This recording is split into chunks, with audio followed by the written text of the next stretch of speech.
today, gagawa tayo ng munggo. Okay? So, ayan siya.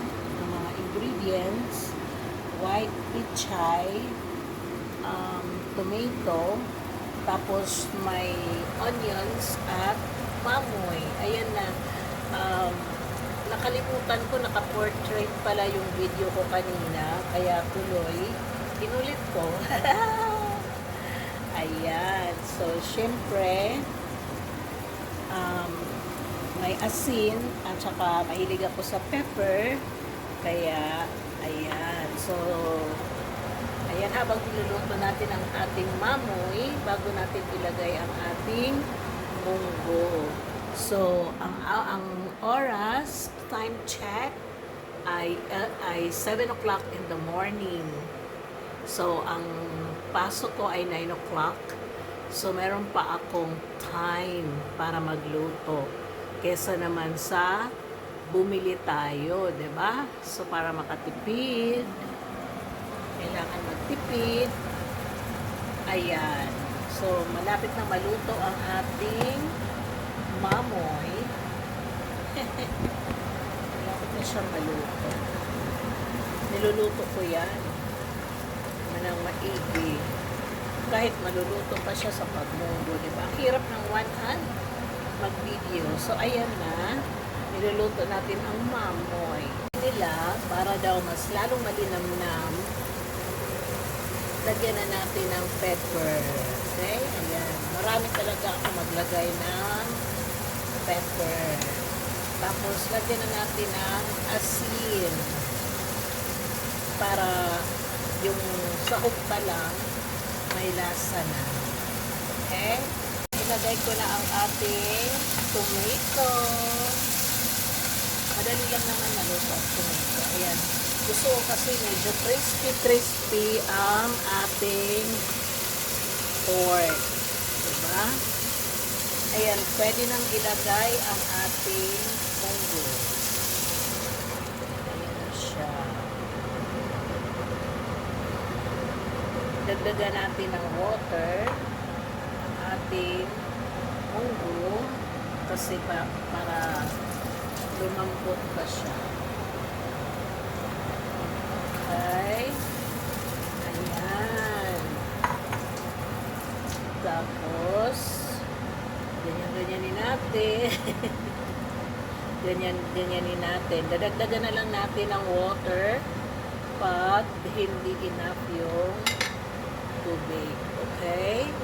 Takpan muna natin at tayo ay magkape. So, tayo ay magkape na. Lagyan natin ng water ang ating tasa. Konting water. Tapos, lagyan natin ng milk. Maraming milk. Kayo ba? Gusto niyo ng milk sa coffee niyo? Ako, hindi ako makakapagkape ng walang milk. Okay? So, by the way, kumukulo na ang ating munggo. Tatanggalin ko yung bula. Okay? Tanggalin natin yung bula. Kasi sabi nila, yung bula daw, dirt daw yan. Kaya tinatanggal ko yan. Tinatanggal ko kahit takot ako eh. Okay. So far, so good naman siya, no? Tingnan natin. Pag lumambot na yung munggo, pwede na natin ilagay ang ating gulay. Ilagay na pala natin ang ating white pechay. So, takpan natin kasi malambot na yung munggo. So, pwede na natin siyang ilagay. Pag nag-okay na yung white pechay, nag-subside na siya, nag-subside talaga. Titikman natin kung okay na yung lasa. Pag hindi pa, dagdagan natin ng asin or pepper hanggang maging complete maging ma-achieve ko yung lasa na gusto ko. So, ayan. Ang ginagamit kong coffee pag umaga ay Equal Coffee. Ano siya kasi, no sugar. Ito ay cappuccino flavor. Tapos yung sweetener niya ay stevia. Ayan. Paborito ko to. Pero sabi nila, 3-in-1 is 3-in-1. Kaya, meron din akong coffee americano. Ba't kaya tinawag yun americano, no? Na yung black coffee. Okay, so, ayan siya. Marami siyang milk, diba? Plus ito, hindi naman siya masyadong unhealthy. Manageable pa naman siya when it comes to health issues. Health issues? Wala tayong tinapay dahil hindi ako nakabili ng bread. Okay na rin yun. Plano ko kasi maglaga ng kamote. Para kasi akong katutubo eh. Mahilig ako sa mga root crops. Ayan. Ayan siya. So, ready na ang coffee natin. Yan lang ang ating kakainin. Meron naman tayong skyflakes dito at saka stick bread. Pwede rin. Okay? Check na natin ang ating munggo. Wow! Nagwawala na yung munggo natin. Ayan siya, oh. Kailangan nga natin yung apoy kasi nagagalit siya. Nagagalit na siya. Ayan na, diba? Luto na yung munggo. Pero paano natin palaputin natin? Dahil para siyang tubig. Dahil nilagyan ko talaga ng tubig. Nag-add ako ng water kasi diba pinalambot pa natin yung munggo. Tikman na natin.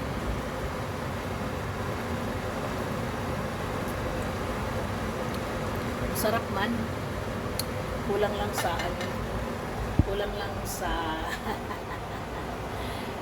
alaga. Kayo ba? Kulang ba kayo sa alaga? Okay. Ayan siya. Ang dami. Damihan natin. Generous ako pagdating sa pepper kasi ang ginagamit ko white pepper. Tapos, lagyan natin na asin. Hindi masyado. Baka masobrahan na. Actually, nasanay na ako na ang asin ay hindi marami. Which is, healthy. Naging conscious na ako sa lahat ng aking kinakain mula nang ako ay magkasakit. Diba? Kailangan hindi natin baliwalain ang ating health. Okay, as we indulge our favorite food, kailangan din natin i-consider ang ating health. Okay? So, magkape na tayo. Tayong dalawang breadstick. Tapos, kape. Ako naman ay hindi masyadong seryoso when it comes to breakfast. Pag may pasok ako kasi, pag nag-break ako, kakain ako. So, kung nag-break ako ng 11, kain na ako. So, hindi na ako magugutom. Ang daming nakalagay sa table. May nail cutter pa. Sorry naman. Bukas ang aking time para maglinis. So, luto na siya. Tingnan niyo po. Patayin na natin. Okay. Good job. Ngayon naman, ihanda na natin natin ang ating isusuot, tapos maligo, tapos alis na tayo. So, ayan. Tapos na tayo. Ready na tayo mag-work. So, ready na rin ang ating baunan. Ang walang kamatayang baunan. Ilagay na natin dito yung ating munggo. Good morning. Blessed Sunday, everyone. Hindi ako nagpakita kanina kasi alam niyo ba, kagigising lang. Ouch! Ang init. Ayan. Sobrang init. My goodness. Napakainit ng sabaw. Okay. Sobrang init. Ayan siya. Oh. Ay. Ayan. Mayroon ako mga baunan. Tapos, ang next natin na ilalagay ay ang ating rice.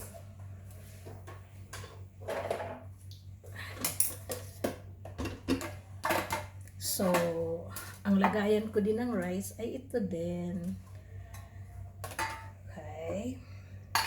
Kailangan kasi magdala tayo ng food. Dahil ang klase natin today ay broken time. So, kailangan meron tayong dalang pagkain para hindi tayo bumili. Itodo na natin ang pagtitipid. Nakatipid na sa pamasahe. Nakatipid pa sa pagbili ng food. Ayan. Kailangan hindi bitin. Damihan na natin kasi di naman tayo kumakain ng dinner, diba? Ubusin na pala natin to para hindi masayang.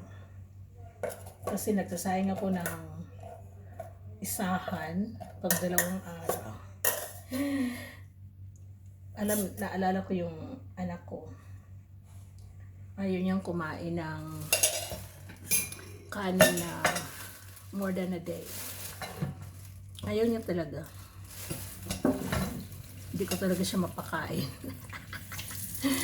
Hindi ko talaga siya mapakain ng kanin na sinain more than a day. Pag kinabukasan na ayaw niya. Ewan ko kung bakit. Sinasabi ko, hindi naman sira. Ayaw niya talaga. So, wala tayo magagawa dyan. So, magdala tayo ng spoon and fork. Ayan. So, balutin natin ang tissue. Tissue. Namimiss ko yung dati kong kondo. Yung kondo kasi marami akong mga paper bags doon. Dito wala akong paper bag. Saan ko ilalagay yan? Nakaitim tayo today. Black is beautiful tayo today. Itong gagamitin natin. Kasi meron akong problema sa ayan, meron tayong paper bag na maliit. Meron akong problema sa aking heel. Sumasakit siya pag flat ang suot ko. Pero pag ang suot ko ay may heels, okay naman siya. Ilagay ko kayo dito. Diyos ko. Ang hirap. Mamaya na nga. Ilagay na natin yung ating baon. May skyflakes tayo pang merienda. Nandito yung spoon. Nandyan yung mung beans, munggo, at saka yung rice na sa bottom. Ready to go na. So, let's go. You in YouTube. Really? Yeah. Did you watch my live? Why you did not click? You did not talk. You should chat. Hello, Teacher Lisa. This is Aim. You should say. Oh, by the way, I'm at work already. Very hot outside and I just walk. Oh my God, good. Pantay ang kilay. So, say hi. Bye. Until next time.